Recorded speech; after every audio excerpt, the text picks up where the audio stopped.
Time now for News Extra. I'm Dennis Ernest, and is it Kentucky Derby time?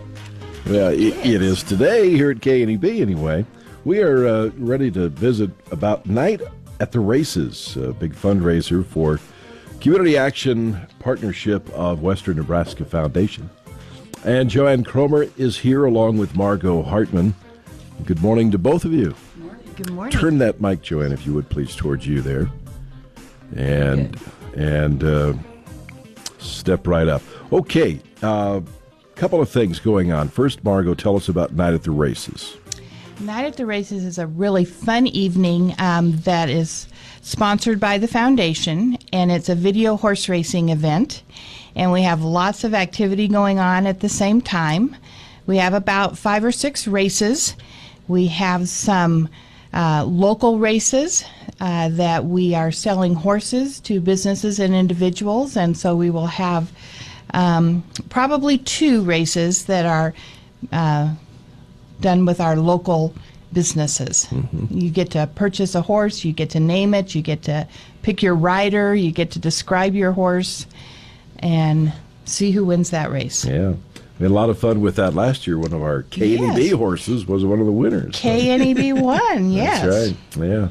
So it's a lot of fun. And tickets, how do we get tickets for that? You can get tickets from any of the foundation members, or you can call our office, 635-3089, and ask for Lori or Margo. Okay. And we'll be glad to set you up. And it's at the Civic Center on the 20th. Yes. That's right. Of April. Yes. And what time are we starting? The doors are going to open at 6:30, and the first race is going to start at 7. We've got some heavy hors d'oeuvres that people can munch on through the evening, and some hat contest and 50-50 and all those things going on. Right. So bring your best race hat and whatever else. Come dressed as you wish, really, for the Night of the Races at the Civic Center. And again, it's on Friday, April 20th, and 6:30 is when we're going to get started, and the races will start at 7. It is a lot of fun, and we hope folks will come out. And there's a serious point behind it, Joanne, and that's to help fund the activities of CAPWN. That's right. And specifically, I guess, the health center as much as anything. The foundation is there to to be the support mechanism, security blanket, if you will. And so with the activities, we're trying to build a corpus so that we can be that support, but we also can help then with projects that are necessary that other sources we can't find funding for, that aren't through the grants or other sources. So we have that available that staff can apply for as well.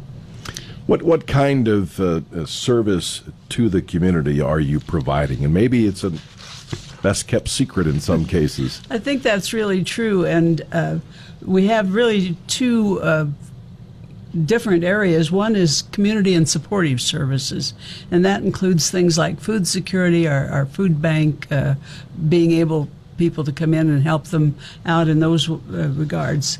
Family stabilization, where we're trying to help people set long-term goals and really get on a firm basis. Child development, of course, we have the Migrant Head Start, and then work out at the college with the program there. And our youth programs with our youth shelter, again, working with young people that need to have housing, perhaps, that transition stage particularly. And then various types of the health programs in minority health. Then with our health services, we have our basic health services, including just about anything you'd want: geriatrics, immunizations, chronic disease management, any of those things. We have dental services, and then behavioral health services, which is something that's growing, a growing need in that particular area. And just for example, and I think it's really interesting how many people we have served, but the clinic and dental patient population last year was 6,774. Now that's not return visits, that's the population. That's a large number in this community. We've served veterans, we've served homeless, ag workers.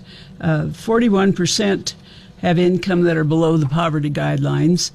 But of course, our services are for anyone because we do have the sliding fee scale. So we're really open to anyone who wants to come in, including if you have insurance. That's right.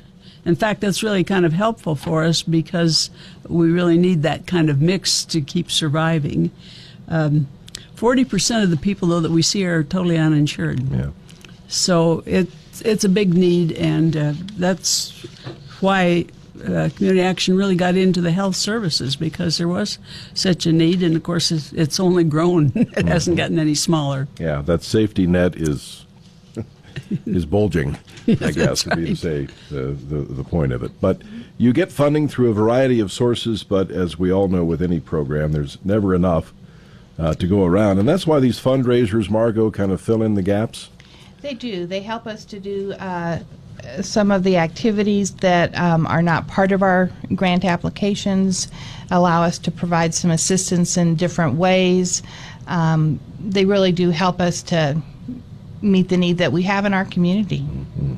So come out tonight at the races. That's an easy way to help out.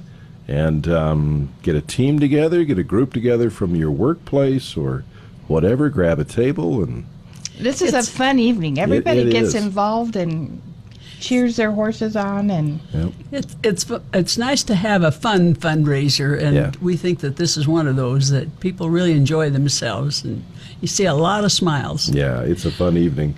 And again, it's kind of like Dancing with the Stars with Sir Optimus. It's a little different. Right. Night at the Races is kind of a different fundraising event. And we will really be having, fun. I should mention the raffle. We have some really nice prizes there, some airline tickets over to Denver, Deadwood Gulch, some jewelry.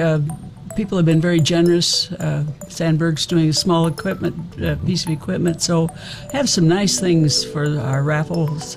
So we and silent auctions involved. too, right? Yes, a silent auction and a dessert auction. Oh, yes. People can use their funny money to bid on. That's right. All right, so it's April 20th. Contact the folks at CAPWN for more information. We're out of time. Thanks, ladies. Thank you.